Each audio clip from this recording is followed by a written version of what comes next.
Hello, and welcome to today's episode of Pros in Politics Podcast, where we are polished and poised for greatness and impact.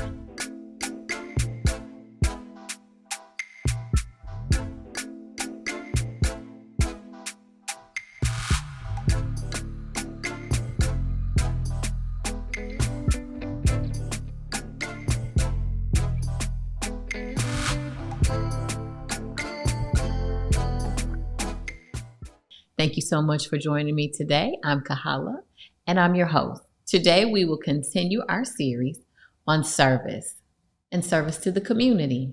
We have been meeting with and talking to men and women from the community that have agencies and organizations that serve the people. And today, we have none other than Lady Wyvetta Granger from Community Lifeline. Hello. Thanks for having us. Yes. Thank you so much for coming. It's such a pleasure. Obviously, we know each other very well. And before I get into that, are you a member of a certain Greek letter organization? Yes. I'm a member of Alpha Kappa Alpha Sorority Incorporated. Yes. Alpha Kappa Alpha Sorority Incorporated. Give your chapter a shout out. Delta Delta Omega chapter in East St. Louis, Illinois. Yes. And your daughter is a member of the same chapter, Delta Delta Omega, but she's your ship. And that's right. She is my line sister. Hey, Ship, how you doing? Yes. So we have strong connections, Yes. In addition to being, neighbors. Yes. Pretty much. Yes. And for years now at this point. But I wanted you to come on because of everything your church, New Life Community Church is doing and everything that Community Lifeline is doing. So thank you so much for joining us today. Thank you for having us. We're excited to be here. But first, tell us about you. Tell us all about Wyvetta. Yeah, I'm Wyvetta Granger from born and raised here in East St. Louis, and East St. Louis has been my home for life. I say I'm a little girl from Golden Garden. Golden Gardens is a small city in Centerville, everybody don't know Illinois. about that Golden Gardens, but that's right. That's where big things happen at. No, but again, just grew up in East St. Louis. Love my city. I love the communities that I've grown up in. Have been educated here in the through District 189 and lifelong resident. Okay. So tell us about your journey. Yeah. So what in your life from Golden Gardens to where you are now as the executive director of such a dynamic agency that is just helping and healing the lives of thousands of people every year. Tell us how all of that came to be. Yeah. So growing up in Golden Gardens is where I come from. And as a young girl, I was very sickly and had to learn very early on that life had turns and twists in it. And so in growing up in Golden Gardens, one of the things that I learned is that I saw my mother go through processes of using social services sometimes in order to get the medical needs that I had growing up met. And so a lot of times I would just see her sit back and try to figure out, man, I got to tell this story again. I keep having to repeat the same story. And so I looked at that as sometimes it would disappoint her to have to tell everybody that she came in contact with when I needed something, just the same stories over and over and over again.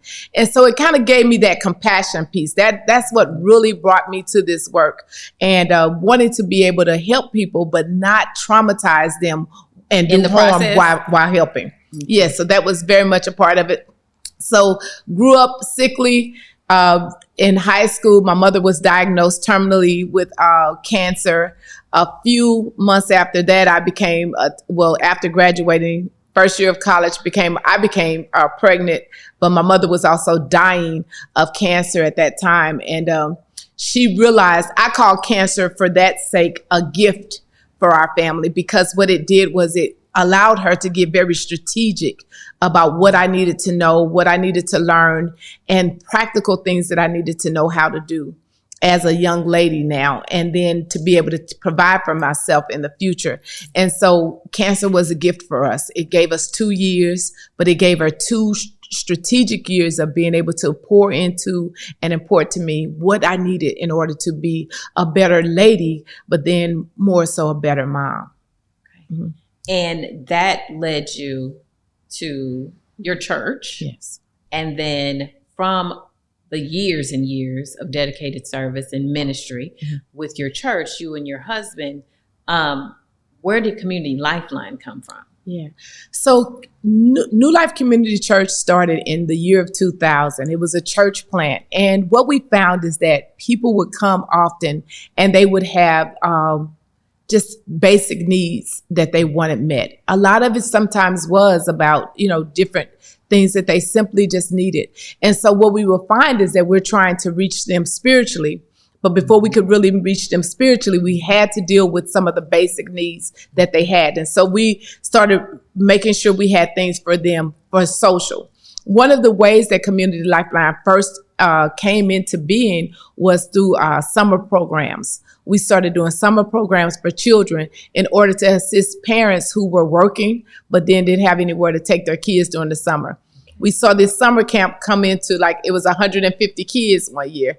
And we're like, what are we going to do with 150 kids? But we had the space at the church, so we kind of start using that space. But then as we were working with the kids through the summer camp, we found that, this kid needs this kid needs this family needs this. And so then we started trying to meet those needs. And then the more we would meet their physical needs, they would also become members of the church. And so we've used that then as an evangelistic tool. And so when we were using those opportunities, it just kind of started morphing into more things. And so Community Lifeline, we were like, okay, we're just going to keep going with it and see where it goes. But yeah, it grew into its own nonprofit. So 4 years later, in 2004, we started Community Lifeline, a nonprofit for families and residents of our community. There are so many wonderful things that you said in that segment, right? And what really stuck out to me was we want to minister, but sometimes we can't get exactly in there because there's such a need. And the fact that you were able to not be offended by that. Like some people feel like, oh, well, that's the only way, just to minister from the pulpit or within the four walls of the church.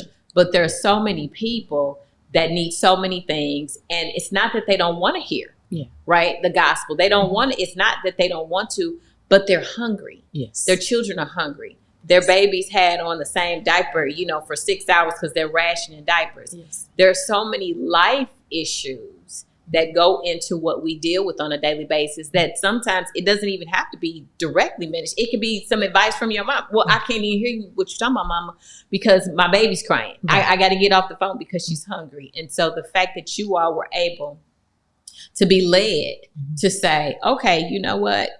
Obviously, the ultimate goal is winning souls and ministering the gospel of Jesus Christ. But as we do that, there are so many other ways to minister, and let's do that. And then what did you say? You met their needs, and then they became members of the church. Absolutely. And so many times that's the way Jesus did it. Absolutely. He fed them. He would feed them. And then they would, why did you do that? What made you do that? And that's the same question people have today. As they go about living life and you meet a need, or sometimes just, again, stop and address them from a human, compassionate point, then they say, okay, now, why are you doing that? And then you get to provide that testimony and tell them, you know what? It's nothing but God's grace. And that's why I think Jesus was so... he wanted us to have a testimony. He wanted us to be able to share our stories, because the truth is that's how most of us came to him. And that's how most of us developed relationships, by him simply, somebody addressing a need that we had, even if it was just a friendship or a relationship. And once that need is addressed, then you say, okay, I'll let you tell me more. You seem like you care, so now I'll let you tell me a little more. And caring is so important. And that's oftentimes the hook. Yes. That's the hook. So where is New Life? Yes. So New Life Community Church is 1919 State Street in the great city of East St. Louis. Yes. Okay. And where's Community Lifeline? Community Lifeline is down the street from New Life. Now we're at 1468 State Street in the great city of East St. Louis. And what are your hours for Community Lifeline? Yeah. Our hours are 9 to 5, Monday through Friday. And we do some weekend work too, but 9 to 5 is our basic hours, Monday Like through giving Friday. out drywall? Yes.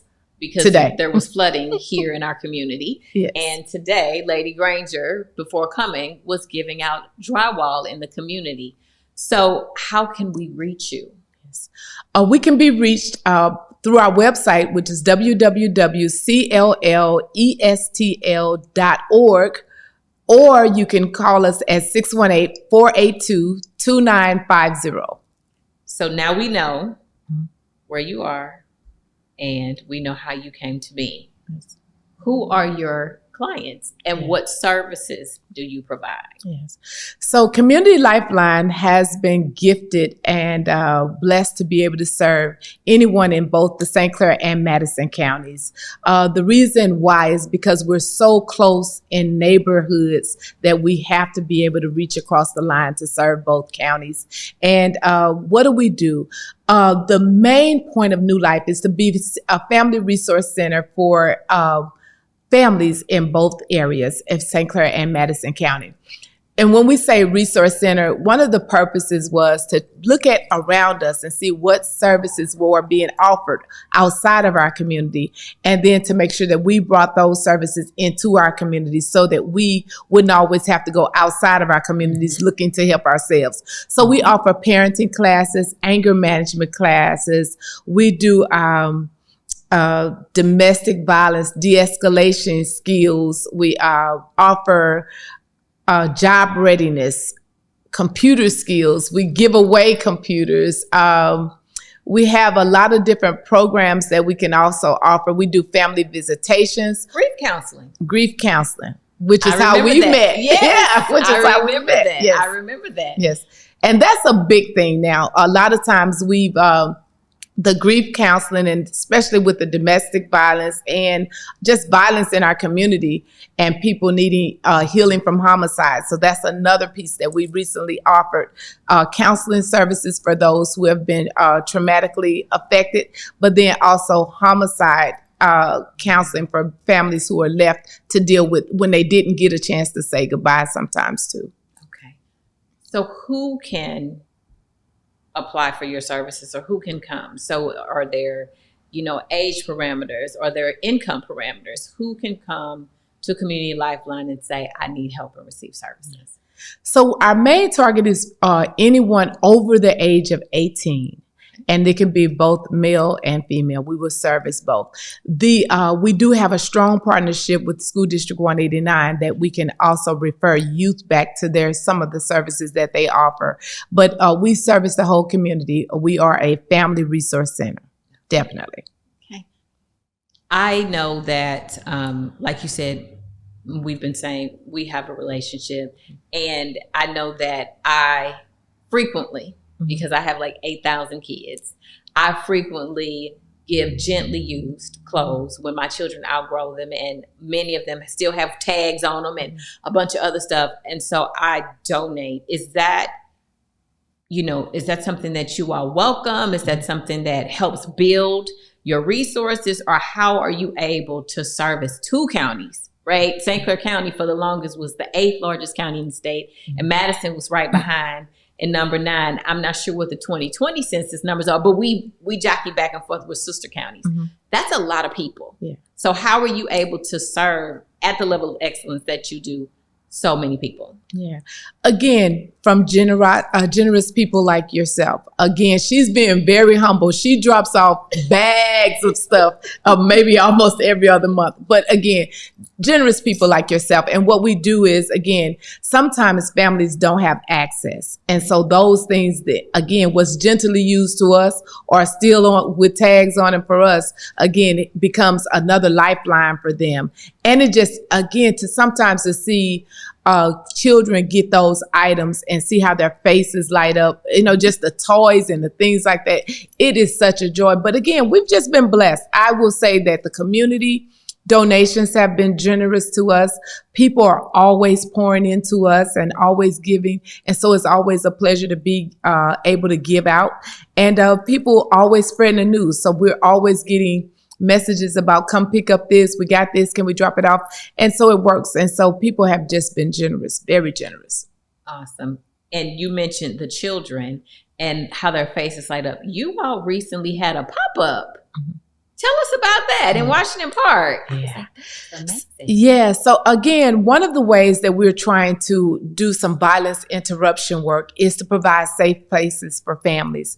And so periodically, we say at least once a quarter, we want to go out to the community. We want to be able to take community services and resources to the community, and then be able to provide a fun opportunity for them. So we have this trailer that is about 20 feet long. It has a grill and everything in it, but then it also has the bounce houses, the popcorn, snow cones, and all those other kind of machines that we take those things to that community, and we just have a pop-up party. We just have a party for that community or that neighborhood. The only thing that we ask is that neighborhood have volunteers there to help serve with us. That is amazing. Yeah. And again, the ideas and the downloads that you get as the Lord assists you in being able to do ministry, because there are just so many things that you all have done, so many partnerships that you all have come together with, that I'm just like, that is amazing. Because again, the pop-up was something that I had never seen, because you have the pop-up shops and you whatever. But the fact that a House of Faith said, we're going to take our community center and we're going to take our snow cone machines and our everything, and we're going to go out to a community, and we are just going to pop up and welcome all the children to be able to come and put a smile on your face today with a snow cone, put some popcorn in your belly, and then it brings the parents out. And again, another opportunity to minister. These people care. Like, they didn't have to, like, we've never had somebody just pop up giving out snow cones in our neighborhood. I'm 45 years old and this has never happened. But again, as we evolve in service, we have to come up with ways to be able to reach people no matter what. And it's just not the same. Like we've discussed in other episodes, it's not what I graduated from Lincoln, 189. It's not the same. Right. And to be able to reach people where they are today in a pandemic, with everything that's going on in the world, to be able to say, okay, we coming out, we gonna have some fun, and then they show up at church tomorrow. Yes. Always looking for an evangelistic reach back into the community. But also, I think what that pop-up does too is that we allow other organizations to use it. And again, what I found is that a lot of times we spent a lot of money and a lot of resources trying to rent things that we could purchase for ourselves, have in our community that we can share. And it becomes something that we own and that we can share and that we can use to service our community. And so we ask that other nonprofits or other organizations that want to use the machine, you just call us, schedule it. We'll pull the trailer up. You have to have the volunteers there ready to work, but it's a way for us to have a resource for our community. So at any point in time, we could throw a full event from that trailer and serve our community. And that's what I know, that for a fact, that once we get back to the neighbor instead of just the hood, and we start calling it the neighborhood again, I know that the more we spend time with each other, the more we get to know each other for real, we'll start caring about what happens to our neighbors next door. And so I believe that is one of the most powerful violence prevention strategies for our community. And that is amazing, because when we had our voter registration drive, our very first, we're trying to do it annually. And you and I met when I was dropping off some clothes, and we discussed the importance of voter registration and how even your congregation and your community around Community Lifeline can be reached, particularly the young people. And we're having a conversation, and you're like, oh, I have snow cone machines. And I'm like, oh my goodness. So yes, we used, because we already had a contract, but next year we're calling on Community Lifeline. And then even though you didn't bring, it wasn't about the snow cones, it was about, oh, I would love to partner. Yes. And because this is important. Yes. Because in addition to what we discuss in the four walls of the church and what we evangelize gospel-wise in the street, there's an entire life here on earth that we have to operate in, and we are not being heard. Right. So you immediately were like, well, Kyla, what can we do? How can we get involved? And thank you so much for your sponsorship of our, not our block party, but of our community festival, because again, stuff like that is so important. And you, again, have all the resources for, like you said, the community to come together and use what we have. Yes. And that's very important. And with that being said, let's have a little bit of a conversation. Let's pivot a little bit and have a brief conversation about why you believe that voter registration moving into this next election season is really important. Yeah. I think somewhere down the line, we've lost the youth voice. And I think that, again, youth don't understand the power of their voice. And a lot of times what I've learned is that when talking to young people, they think that just the presidential election matters. And so although that is an important election, that's not the most important, because most of us are affected by what's going to happen in our community on, so those odd year elections or those off year election matters just as much. But I think, again, we have to go back to so many rights were fought for, and I'm afraid that we are slowly losing them because we don't understand the importance of what happened, but we're seeing the effects of what happened. And I'm hoping that we can get this message going forward so that we don't look up and it's too late. I mean, we're right in next to Missouri, and everything is night and day. Yes, it's happening so fast though in Missouri. We're dialing things back, and I'm afraid that if we don't wake up, we'll be dialed back some years that we can't get back. Exactly, and we won't be able to gain it back, or it'll be 2 years before you can try to snatch it back, or it'll be 4 years before you can snatch it back. And then where are you 2 or 4 years later? Yes, because you're already in a bad situation and you're watching the clock, hoping that the 2 years or 4 years pass. But there are, every day that you wake up, there's a day of change and things that are going on in your world.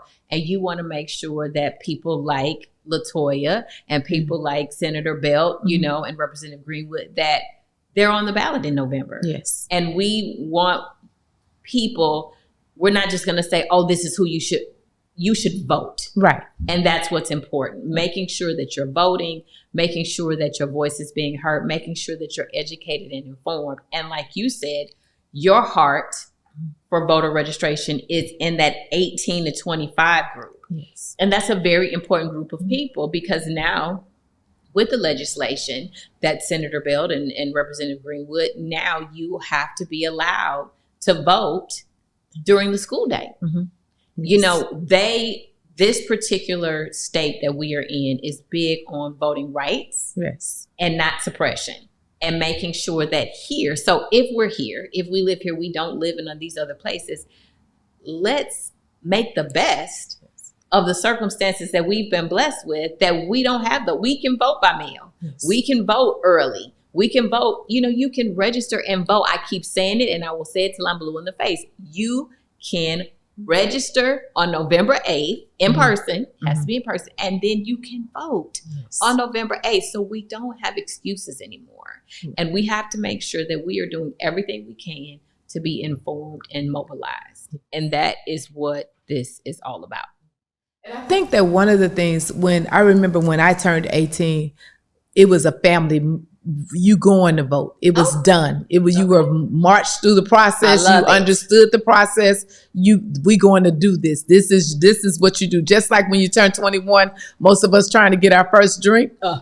18, you was going to get this vote done. You getting that vote done. And I think what we have failed to do is we don't have those families, that family unit like that is not there anymore. So again, now it's us talking to our nephews and our nieces and talking about the importance, or you just talking about those who you have relationship with in community about the importance, and maybe even marching them through the process.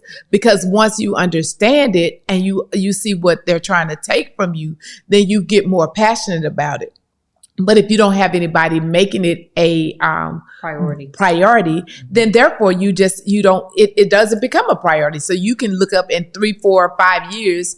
Now you've never voted and you're 25. So again, it's for us to have conversations in community Churches often led these kind of drives too, voters registration drives. Churches are now trying to get back into it. But again, most young people are not in church.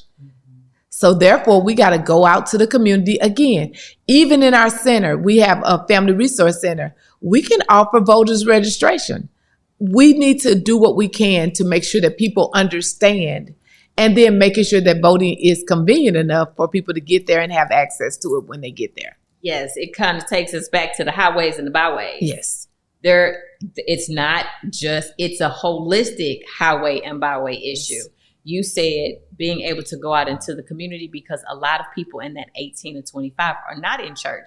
And that was why, I had the vision for the voter registration drive, because I'm like, okay, so we're going to go out to the park and we're going to go where we were all raised. I could start so many places with the vision that I have for mobilization. And I'm like, no, I'm starting in my hometown, and then we'll take it somewhere else, and then we'll pop up somewhere else, and we'll pop up somewhere else. But we're going to start here, and we're going to start outside the walls in the community. And then if we do it enough, people will be like, well, they just keep popping up. Or, oh, well, what are they talking about? Because 3 months ago they was here and it was in the, in the newspaper, and then now what is this? Yeah. And so we want them to become curious. And then once we have that curiosity, then we can educate. So many people are like, well, isn't everybody already registered?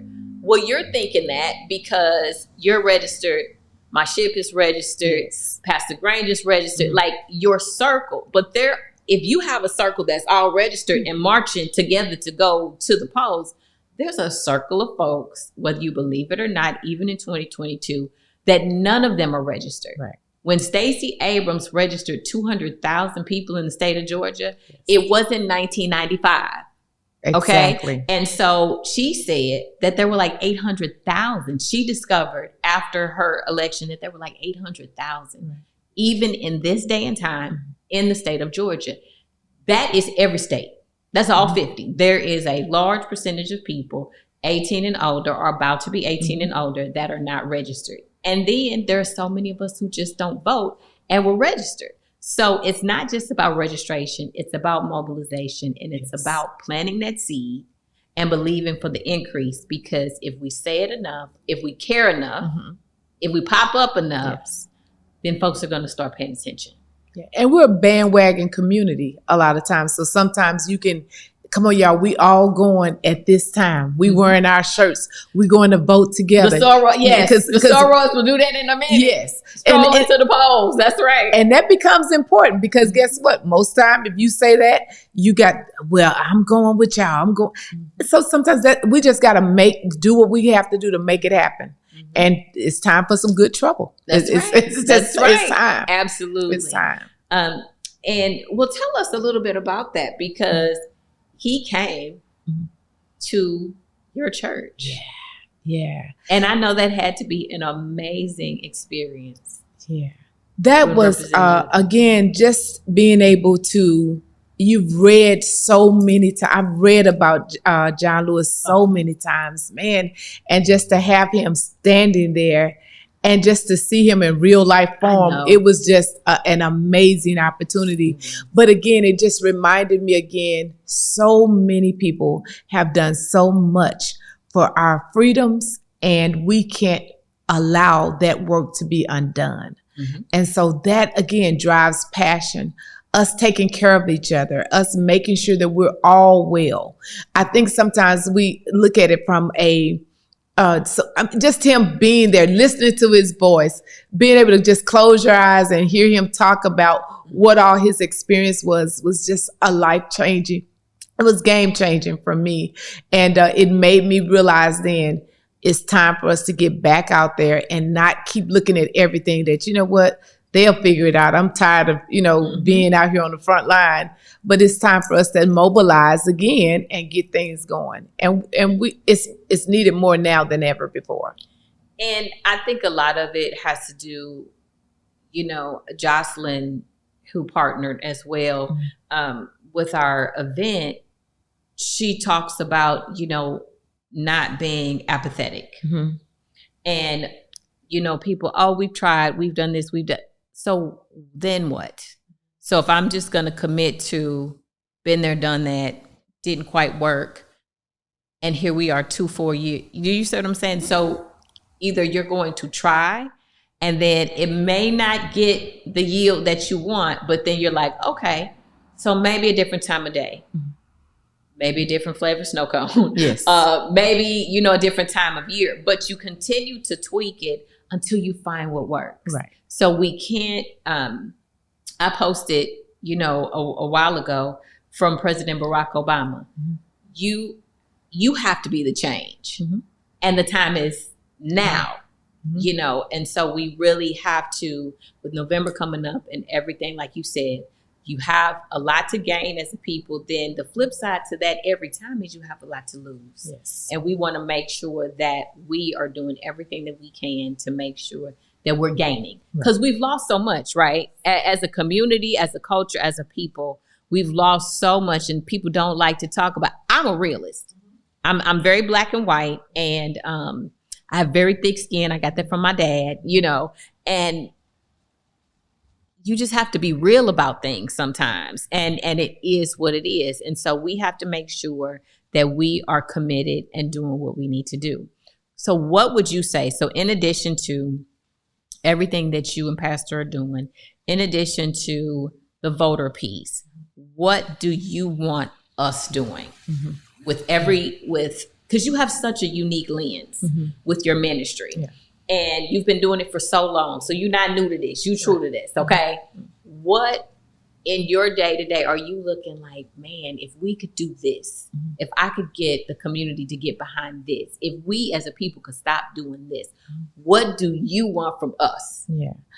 What keeps coming to mind for me is Black Wall Street. I keep seeing it like, we keep hearing that. I keep seeing it, us owning our own institutions. And I think that that's so important because I look at when I see all the entrepreneurs, TikTok and Facebook exposed you to a lot of greatness. And so to me, we are so smart. We're some creative people. And if we could just come together, first of all, some of these, like sometimes when we do things, even if we collaborate and start working together, we're going to be so much further. It's just like I even believe we have all the resources we need. We absolutely I think we have everything we need in our community. We just have to find a way to pull it together and pool it together so that we work together. And once we start working together, we're going to go further together than we're going to ever do working in silos and working in separation.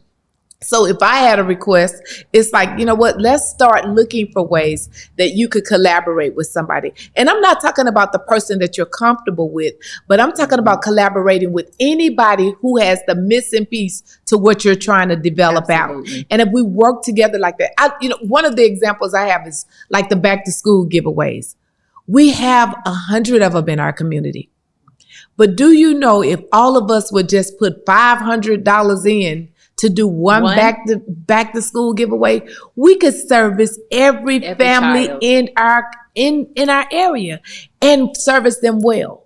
But because we do so many things separate, we usually end up serving the same 200 or 300 people over and over. And so I'm looking and I'm praying for the day when we decide that we're going to work together.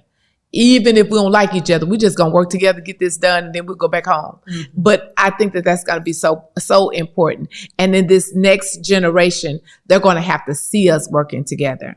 I think we've been separated too long. And I think even the enemy has started to use that against our children. You can't say nothing to my kids. Well, nobody's saying nothing to your kid has led us on another road that has not been very developed for us. The village approach, the neighborhood approach, productive. And it still works. It still works. When we care about each other, we can do so much more together. And I believe that is what is needed. So that's my call to action. I absolutely love that. We really do have to work together. And that's what I believe in as well, because there's no way that one person can do it alone, Right. and you don't know everything. What did you say? That missing piece. So Yes. and so the piece comes together and it works beautifully if you let it. But so many people don't want to ask for help, or they want to do it by themselves. But again, I am completely on board with a community backpack giveaway. Yes. That would be it. Maybe even if people still, like next school year, still did their individual stuff. But if we could get people to try, what'd you say, $500? Yes. Most ministries or agencies could come up with $500 and just come. And so bring your tent or your table and with your table cover, and just have your volunteers with their t-shirts on, and find a great facility like the JJK Center or Community Life, like wherever, even if folks wanted a neutral site, you got to baby step people. But, exactly. find a great site, and then everybody come together and just service everybody. And then everybody has the opportunity to minister. Everybody has the opportunity to love and support one another. I think that is an amazing idea. And that's how in the old days families made it. If one family didn't have something to eat, they went and got it they ate next door. And it just worked. That village approach is so important. And I'm excited. I'm looking forward to the day we can get back to that approach. That is awesome. Well, thank you for that call to action. I'm on board. Pros and Politics is on board, because again, we cannot do it alone. We cannot do it alone. And these islands just got us out in the middle of nowhere alone. Right. And we need to come together and be united and just do some amazing work. Yes. Thank you so much for that. And thank you so much for coming today. I am so happy that when I called you, like, yes, so I'm coming. Yes. And it was just amazing. You have imparted so much. You are doing so much. It's been over a decade now that we have known each other and literally operated in the same spaces and families and neighborhoods. And it's just been amazing to watch your ministry and your community organization just grow to where it is, and just bless in 2 counties and thousands of people every year. And I will continue to bless in any way I can, partner in any way that I can, donate in any way that I can. My children will keep growing, and I will keep donating. And then it just whatever I can do, just let me know, because what you're doing is absolutely amazing. Thank you. Will you come back? I will. And thank you so much for having us. Again, I don't take it for granted for having this opportunity. The one thing I say is that I'm the type of person, usually when I sit back, and I'm a worker. I like serving people. And so just to be in your company and your presence is an honor. And I often say that sometimes we're so close to greatness that we can get comfortable. And so I never like to take those opportunities for granted. So I'm sitting back here cheering from the crowd and watching. And again, I just thank you for the work that you've done, for being a great example of success in our community, and for being approachable, even, and being an example for other women, including myself, to see. Thank you for your work. Thank you so much. That means so much coming from you. Thank you. It really does. And thank you so much for coming today.